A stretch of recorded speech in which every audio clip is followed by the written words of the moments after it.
The evolution of the Industrial Development and Regulation Act mirrors the growth of the Indian economy, a 70-year-old law still adapting to India's changing society.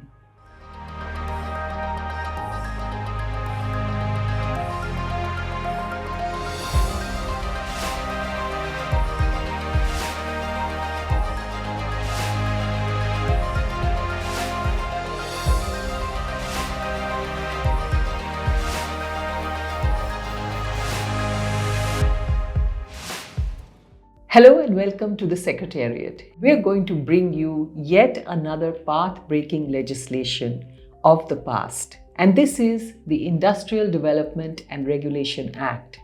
It was in 1951 that India made a bold move by passing this legislation, which ensured that the central government would control production of all types of industries. So it would not only control production, it would license industries and even shut down units. From textiles to steel, cement to chemicals, nothing could be set up or expanded without a green signal from Delhi. Now, this was Nehruvian socialism at its best. It was industrial growth, but with the state firmly in the driver's seat. The goal was balanced regional development, controlled competition, and protection of public interest. There was also a clear demarcation between public sector and private sector, between large-scale industries and small-scale industries. India's very first five-year plan leaned heavily on this act. It supported public sector giants and nudged private sector into greater growth. But it was the state-owned companies who were at the commanding heights of the economy. Now, this is a Marxian concept, but it was used in what we called now in India a mixed economy, not fully capitalist, not fully communist. But the IDRA Act was not smooth sailing. By the 1970s, inefficiencies had crept into the system. Corruption, delays, lack of output, a lot of problems had started occurring. The very tool designed to build India's industrial base was now holding it back.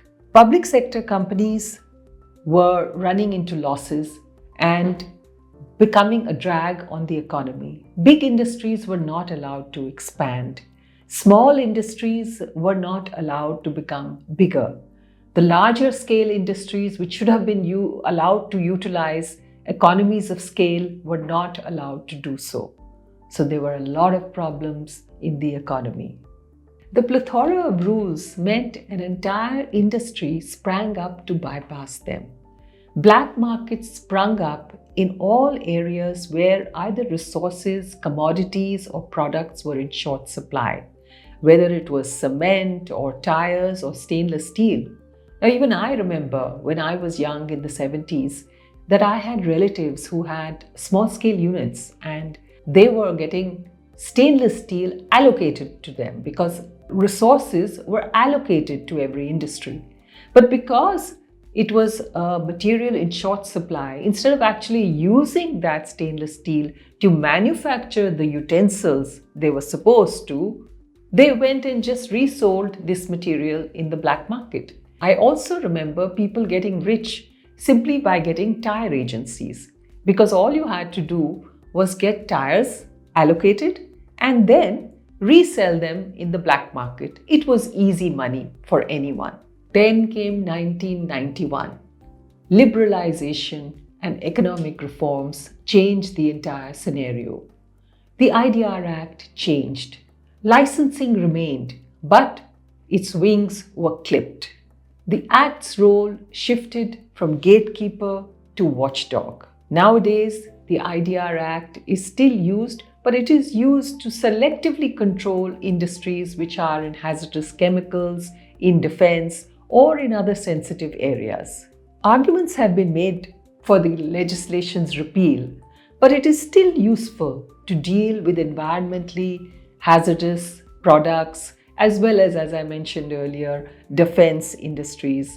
So the Act is still on the books. In 2023, fresh amendments were added to the bill to ensure that digital compliance was brought into its purview.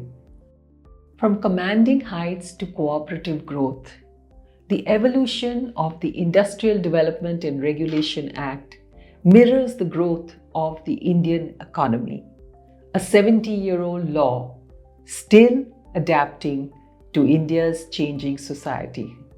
Do we need an industrial regulation even now? Well, the answer has to be yes, because there are areas of industry where some monitoring could be required in the future.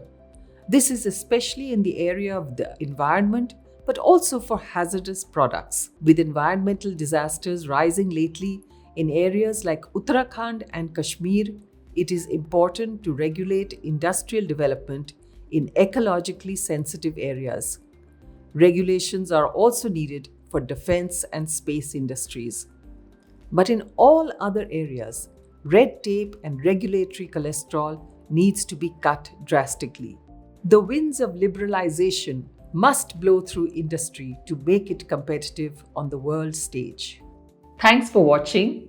Stay tuned for more episodes on landmark policies in the coming weeks.